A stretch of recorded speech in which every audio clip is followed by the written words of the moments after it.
Hello chess lovers, Soren here, and in this video I want to share with you an interesting game with a fantastic finish. On the white side is French chess grandmaster Maxime Lagarde, and his opponent is Czech chess grandmaster of Vietnamese descent Thai Dai van Nguyen.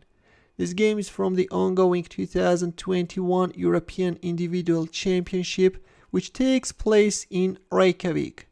We are in round 4 and Lagarde opened up with c4. English opening is on the board, to which black is answering with c5.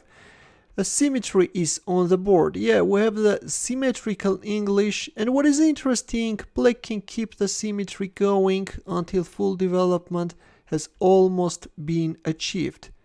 e3, e6, knight g2. In this game, white decided to keep the light squared bishops diagonal and developed the knight on e2. Bringing the knight on f3 is an alternative. Both players castled kingside, b3. Well, in here white can also go for d4 or try to expand on the queen side with rook with a3 followed by rook b1, b4. In the game we see b3, b6, bishop a3, and at this point black broke the harmony and fianchettoed the bishop. Although let me tell you that bishop a6 is also a decent continuation, no problem at all. And finally white is going for a breakthrough in the center with d4. Rook e8, queen d2, freeing the d1 square for one of the rooks, knight takes d4.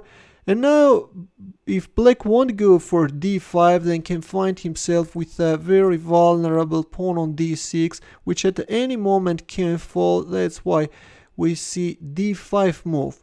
An exchange of knights on c6 followed.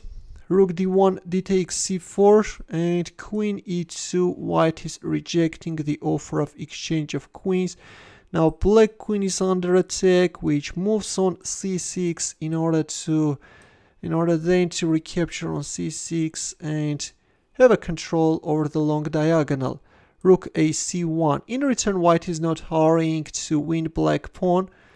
Well, no need for it, still the pawn belongs white. You can't go for c takes b3 because of knight b5, and then a fork can follow, which will allow white to win material. That's why at this point we see knight d5, queen f3, pinning black knight, rook a c8, knight e4, and knight c3, which is a dubious move. Not a good continuation. Yes, it's allowing white to gain advantage.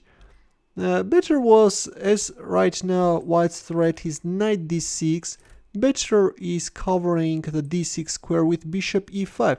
Instead we see knight c3, which is forcing white to go for an exchange sacrifice, something which Lagarde did. Otherwise white can suffer severe losses.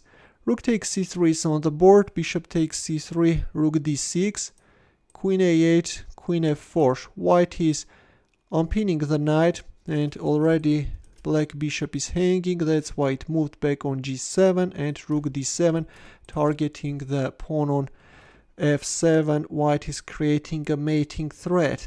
And it was in here that black panicked and made a severe mistake, made f5 move, which is losing on the spot. White's next move forced a resignation. Please pause the video and try to find Maxime Lagarde's next move. Ready? Well, I guess that you saw this move. A brilliant queen h6 move put an end to this exciting battle. What I want to do right now is to go through the game while Stockfish is on, and then we will also cover the consequences of that queen sacrifice. Knight e4, knight c3, yes, which is allowing white to gain initiative. Better is bishop e5, as Stockfish suggests. Just cover the d6 square and you are doing okay. Instead we see knight c3 and rook takes c3 followed, a nice exchange sacrifice, which as you can see is forced. Bishop takes c3, rook d6, and then queen f4. Bishop goes on g7, rook d7, And yeah, it was in here that black made this catastrophic move. Better is rook f8, giving back the exchange. And all in all, we have an equality on the board. Of course, black is on the defending side, but can try to consolidate the position with an accurate defense. Black still can hold. Instead, we see f5 move and this wonderful queen h6 move forced a resignation. Right now we have a direct mating threat, and if you accept the queen sacrifice, then check will follow. Let's not forget that the f8 square is controlled by the dark squared bishop, after which white is announcing a checkmate. So what else black can play after queen h6? Just no defense, right? According to Stockfish, you should just play rook e7 in order to delay the checkmate. Yeah, but no, that's not serious. And this is how Maxime Lagarde finished up this game.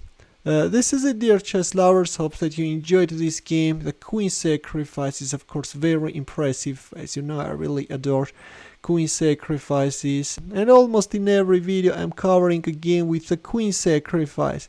In the end, a thematic chess puzzle where the task is to announce mate in 3, it's white to move, and probably many of you recognize the position, which is from Bronstein versus Geller game played at 1961 USSR Championship.